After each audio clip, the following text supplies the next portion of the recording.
we'll be discussing the basics of ultrasound machine, its knowledge and its application related to ENT head and neck. The ultrasound machine in our department is generally kept in D4 ward in endoscopy room. Now the 5 important basics to learn in ultrasound is the power, the depth, the gain buttons, the freeze and the modes present in it. We have to plug in the machine every time possible as its battery backup is usually low. We use the Sonosite type of machine in our ward. The power button in the machine is present in uppermost right corner. After switching on the machine, we have to wait for 15 seconds to finally switch on it. We have to enter the patient details by pressing the button patient. And after entering the details, we can start the examination on the patient by pressing the button done. The next important job is probe selection. There are 4 types of probe available on basis of their frequency and make.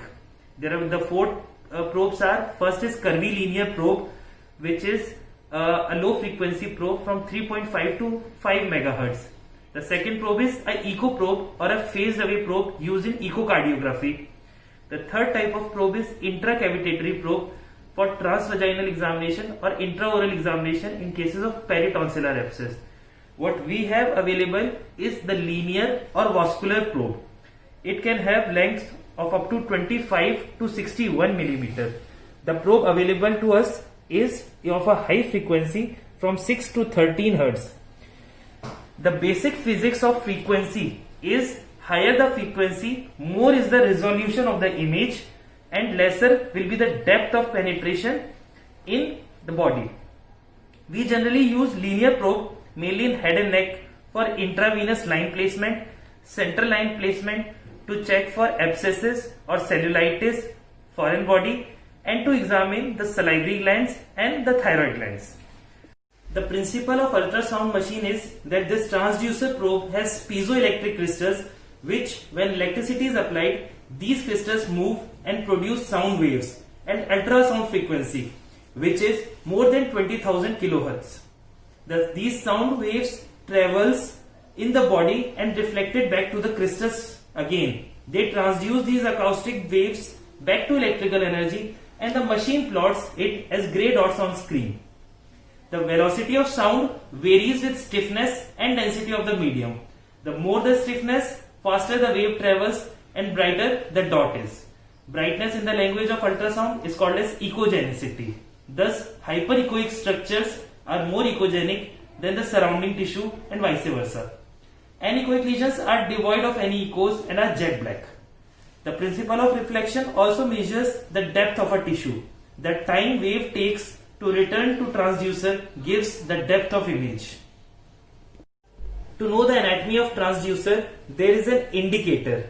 This raised bump on one side of the transducer is a marker which is to be kept on head and side of the patient when using the probe in sagittal or vertical. Now the image formed on the screen will show cephalad to caudal in right to left direction, whereas if the marker should always be kept on the right side of the patient when used horizontally or in transverse direction, so that the image formed on the screen is from right to left orientation as seen in an axial view of a radiology film. Understand the knowledge of the ultrasound machine.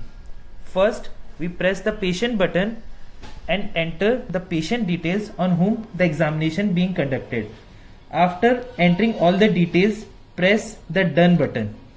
You can select the exam type by pressing the exam button for which part the examination being done. Here the available examinations are breast, small parts, nerve, vascular and venous. We will do a vascular examination. Now the next important parameter is the depth of image being controlled by these upper and lower buttons. The depth of image is indicated along the side of the image. Here we can see the depth is at 4 centimeter. Using a linear probe, which is a high frequency probe, we can go up to 6 centimeters. Always try to adjust the area of interest in the center of the screen. For example, here we can see the common carotid artery and the internal jugular vein.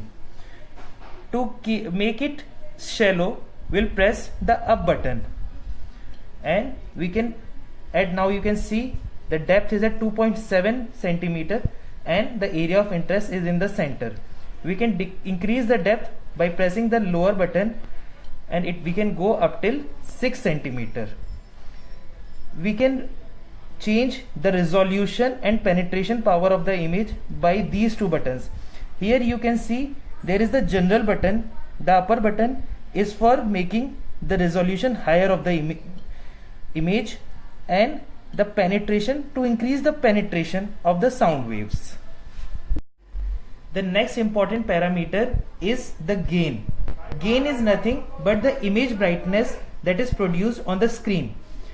Now the top button is called as the near field gain. This knob can be rotated clockwise or anti-clockwise to adjust the brightness in top half of the screen. That is why it is called as near field gain. Now you can see the image brightening in the top half of the screen while it is rotated clockwise. Similarly, the next button is called as far field gain, and it is to brighten the lower half of the image on the screen by turning it clockwise and anti-clockwise. The third button is called as the uniform gain.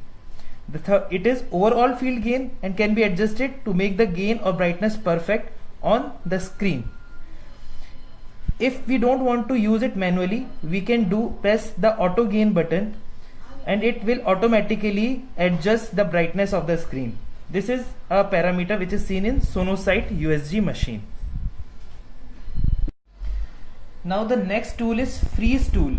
This freeze tool can be used to pause the screen at any moment of time.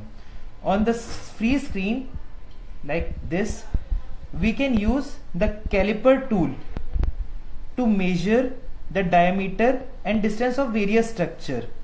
After pressing the calipers, use this touchpad to assign the first point of the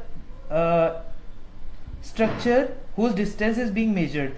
For example, in this case, we are going to measure the anteroposterior diameter of the internal jugular vein. So I have placed the first caliper on the anterior part of the internal jugular vein and press the button select. Now the second part is activated, and we can press again at the posterior part of internal jugular vein and press the button select. We can know the anteroposterior diameter in the right lower screen, which is 0.73 centimeter. In the freeze button, we can use the overall field gain button clockwise and anti-clockwise to see the recorded 5 seconds of the screen time, the last 5 seconds of the screen time. If we want to write anything on the screen, we can use the text button and start writing like IJV. Here it is written, or we can write ICA here by moving the trackpad ICA.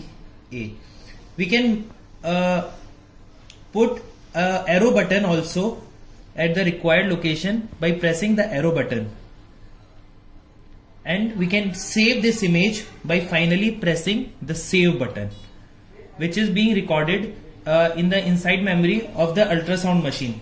It has an internal memory of capturing almost 64,000 images. Now we will go through the modes of examination. The 2D or B mode refers to brightness mode. It is a default mode used for diagnostic imaging.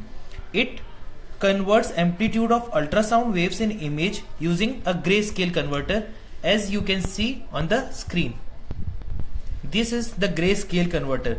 This is the default image we get while doing ultrasound. There are 256 shades of gray dots which are used to differentiate echoes of various tissue and their composition from anechoic to hyperechoic. For example, the composition of a thyroid tissue is different, then composition of vessel, the strap muscles, the echogenicity of all the structures is mildly different. The next mode we'll examine is the M mode. M mode is a single cut of ultrasound image over time. While pressing the M mode, there is a sample line present on the screen. This can be moved using the trackpad. This sample line can be used moving the trackpad over the area of interest. For example, in this case, the area of interest is internal jugular vein. So, by moving it towards the internal jugular vein, we have to press M mode button again. And this shows motion of tissue structure relative to the transducer image plane. Time is represented on the horizontal axis, whereas a white line is present on the vertical axis. The particles which are moving appear as granular, and the static ones such as epidermis or strap muscles appear as a static line. Now there is this color tool which gives color scale on the image that represents flow in relation to the transducer probe. While pressing the color button, we can move the trackpad over the area of interest. Here it's the great vessels, that is carotid artery and internal jugular vein. We can increase or decrease the color flow accordingly in the size of the vessel. For example, here it is the medium flow. We can increase it to high flow, which is present in these vessels, and the low flow, which is generally present in low flow vessels. Here we can see the blue color in the carotid artery and the red color in the internal jugular vein.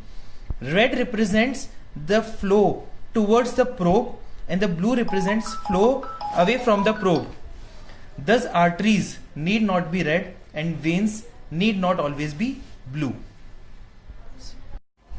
Now there is a pulse wave Doppler tool. It measures the velocity across the area of screen. When the tool is pressed once, a sampling gate will appear like this. Now we can move the sampling gate using the trackpad over the area of interest. In this case it's internal, in this case is its common carotid artery. Pressing the Doppler key again will form a spectral tracing that displays velocity over flow on y-axis like this. Now this is the spectral tracing of the velocity over flow on the y-axis of carotid artery.